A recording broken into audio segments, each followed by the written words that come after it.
at the tire down here, you can't move.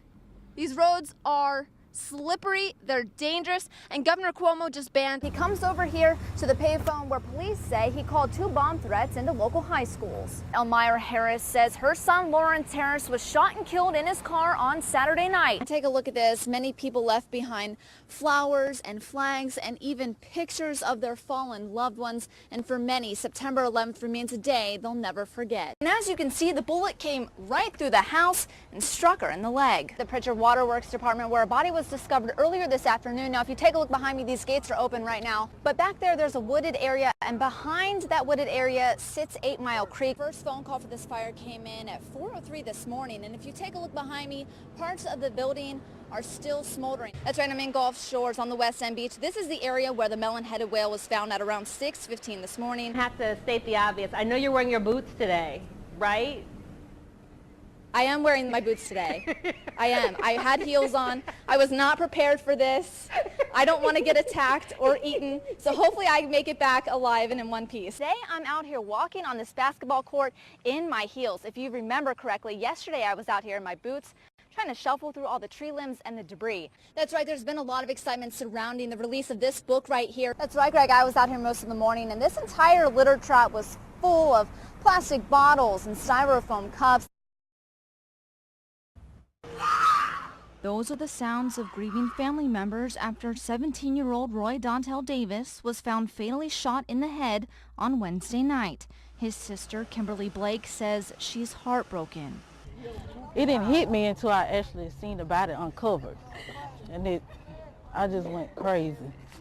Roy's loved ones say he spent Wednesday afternoon at a friend's house watching a basketball game. He was walking home to make curfew just before 11 p.m. when someone fired one shot and killed him. He was just one house away from his own. He comes home on time. It's not a day that he, came home late. The devil was just real busy last night, and he was just at the wrong place at the wrong time. Family and neighbors say he was a loving kid, always wore a smile on his face. He was set to graduate from Williamson High School next spring. Just 17 years old, his whole life was ahead of him. He was a good person, and he loved the kids.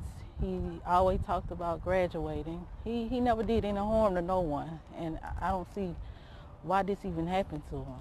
And according to police, Roy didn't have a criminal record. At this time, we don't have any leads. We were reaching out to the public, asking anyone that was in that area that possibly know anything definitely to come forth.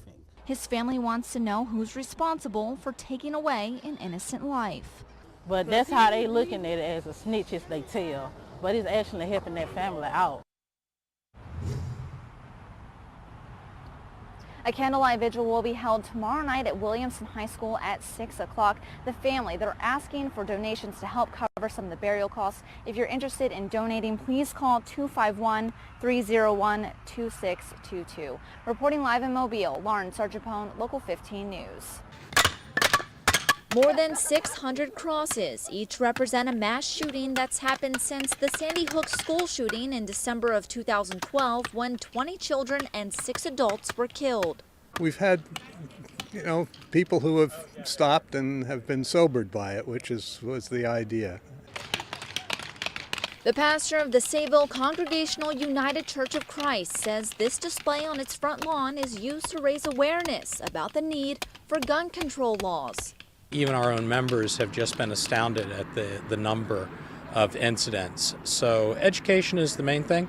That's our hope, and maybe it will even inspire some people to call their elected representatives and demand sensible gun legislation.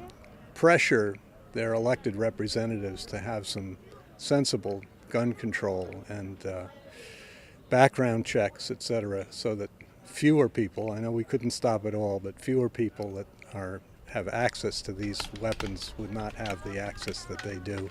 According to the church, between December 14th, 2012 and October 1st of this year, there's been almost one mass shooting a day, a total of 994 in 1,004 days.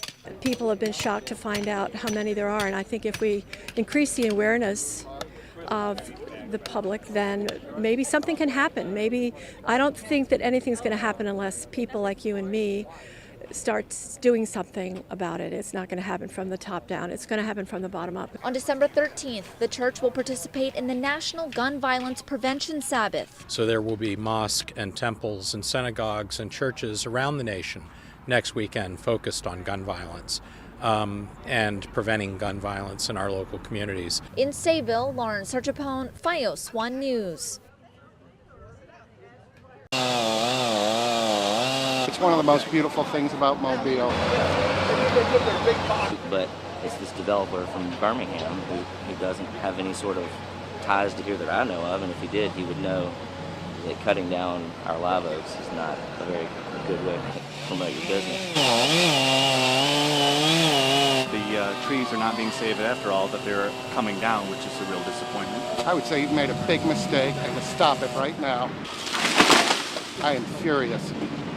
What's been done to these trees is a deplorable act of savagery. It's outrageous. I cannot believe that they're doing this. And their fine for removing them is only $76.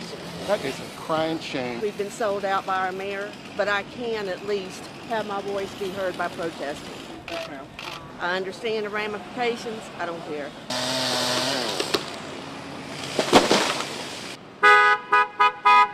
This is disgusting. I'm telling you. I think everyone should boycott this hotel.